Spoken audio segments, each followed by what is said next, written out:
Alright, on today's episode of Python Papi, we're back inside our Tensorflow course and we're still going over our Understanding Visual Transformers module. Let's have a look at what we went over today. Now again, we're still not writing any code as of yet. Maybe this is going to be a strictly note-taking module. I'm not sure yet, but it's looking that way.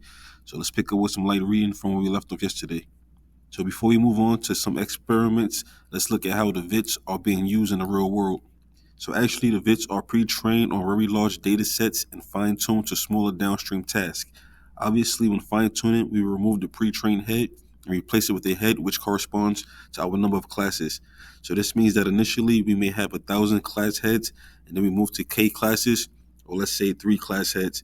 To better understand why we have a D by K output, let's get back to our vision transformer. So after the inputs have been passed in, we have an output sequence length plus 1. Remember, the plus 1 is going to be the extra input we mentioned previously. Remember the 0 hashtag input, the one that didn't really get connected to the, let me just show you. It'd be better to show you than trying to tell you. This is our extra input here. This character here, it wasn't really connected to the projection, linear projection. It was just kind of floating on its own. This is the one we want to pass into the MLP head.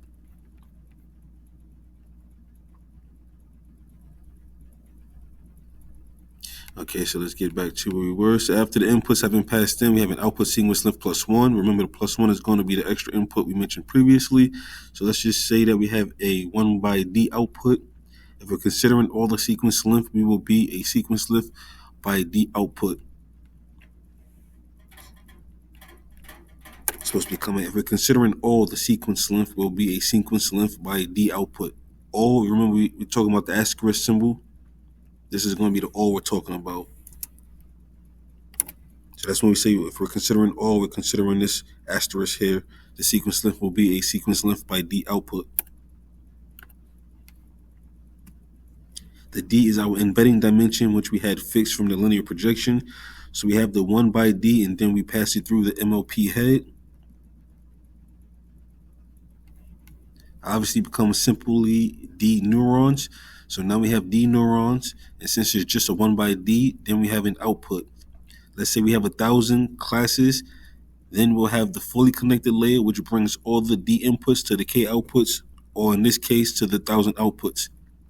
Now we want to fine tune. We're going to take off the 1,000 outputs and replace it with the K outputs. So we want to do fine tuning. We're going to take off the 1,000 outputs from the 1,000 classes that we had, example, and then we're going to replace it with the K outputs.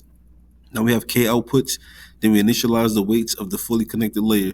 The weights are going to be what's connected the inputs to the outputs. If you've been following me for a while, you know what weights are, and you know that they hold weight or they hold values.